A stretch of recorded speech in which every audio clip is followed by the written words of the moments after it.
بسم اللہ الرحمن الرحیم۔ السلام علیکم۔ ایک ٹویوٹا پراڈو کے دروازے پر ڈینٹ تھا۔ اس کے مالک نے ڈینٹ والا دروازہ کبھی مرمت نہیں کرایا۔ کوئی پوچھتا تو وہ بس یہی کہتا، زندگی کی دوڑ میں اتنا تیز نہیں چلنا چاہیے کہ کسی کو اینٹ مار کر گاڑی روکنی پڑے۔ سننے والا اس کی آنکھوں میں نمی دیکھ کر قدرے حیران ہوتا اور پھر سمجھتے نہ سمجھتے ہوئے سر ہلا دیتا۔ سرگوشی سنو گے یا اینٹ سے بات سنو گے؟ ایک نوجوان بزنس مینیجر اپنی برانڈ نیو ٹویوٹا پراڈو میں دفتر سے DHQ میں واقع گھر جاتے ہوئے ایک پسماندہ علاقے سے گزرا جو مضافات میں ہی واقع تھا۔ اچانک اس نے ایک چھوٹے بچے کو بھاگ کر سڑک کی طرف آتے دیکھا تو گاڑی آہستہ کر دی، مگر پھر بھی اس نے بچے کو کوئی چیز اچھالتے دیکھا۔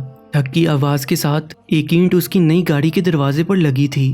اس نے فوراً بریک لگائی اور گاڑی سے باہر نکل کر دروازہ دیکھا جس پر کافی بڑا ڈینٹ پڑ چکا تھا۔ اس نے غصے سے ابلتے ہوئے بھاگ کر اینٹ مارنے والے بچے کو پکڑا اور زور سے جھنجھوڑا۔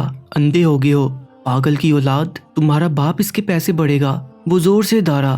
میلی کچیلی شرٹ پہنے بچے کے چہرے پر ندامت اور بے چارگی کے ملے جلے تاثرات تھے۔ سائیں، مجھے کچھ بھی نہیں پتا، میں اور کیا کروں؟ میں ہاتھ اٹھا کر بھاگتا رہا مگر کسی نے گال نہیں سنی۔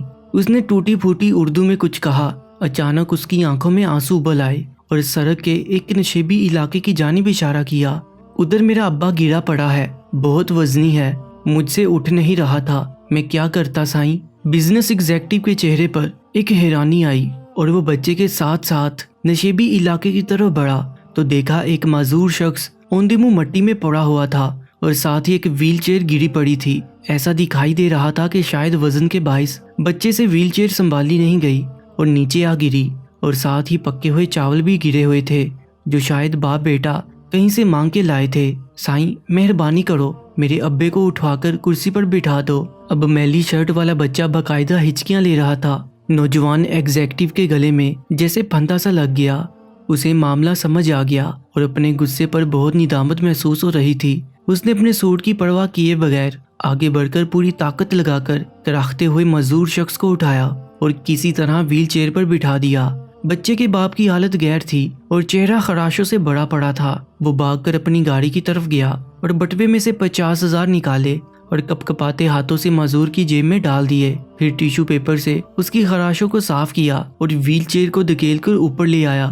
بچہ ممنونیت کے آنسو سے اسے دیکھتا رہا اور پھر باپ کو لے کر اپنی جھگی کی طرف چل پڑا۔ اس کا باپ مسلسل آسمان کی طرف ہاتھ اٹھائے ہوئے نوجوان کو دعائیں دے رہا تھا۔ نوجوان نے بعد میں ایک خیراتی ادارے کے تعاون سے جھگی میں رہنے والوں کے لیے ایک جھگی اسکول کھول دیا اور آنے والے سالوں میں وہ بچہ بہت سے دوسرے بچوں کے ساتھ پڑھ لکھ کر زندگی کی دوڑ میں شامل ہو گیا۔ وہ پراڈو اس کے پاس مزید 5 سال رہی، تاہم اس نے ڈینٹ والا دروازہ مرمت ہی نہیں کروایا۔ کبھی کوئی اس سے پوچھتا تو وہ بس یہی کہتا، زندگی کی دوڑ میں اتنا تیز نہیں چلنا چاہیے کہ کسی کو اینٹ مار کر گاڑی روکنی پڑے۔ اوپر والا کبھی ہمارے کانوں میں سرگوشیاں کرتا ہے اور کبھی ہمارے دل سے باتیں کرتا ہے۔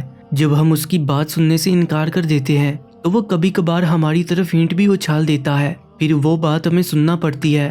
ہم جہاں ملازمت، بزنس، خاندان، بیوی بچوں کی خوشیوں کے لیے بھاگے جا رہے ہیں، وہیں ہمارے آس پاس بہت سی گونگی چیخیں اور سرگوشیاں بکھری پڑی ہیں۔ اچھا ہو کہ ہم اپنے ارد گرد کی سرگوشیاں سن لیں تاکہ ہم پر اینٹ اچھالنے کی نوبت ہی نہ آئے۔ پیارے دوستو، ایسی ہی سبق آموز کہانیوں کے لیے Urdu story time YouTube channel کو سبسکرائب کر لیجیے گا۔ اللہ نگہبان۔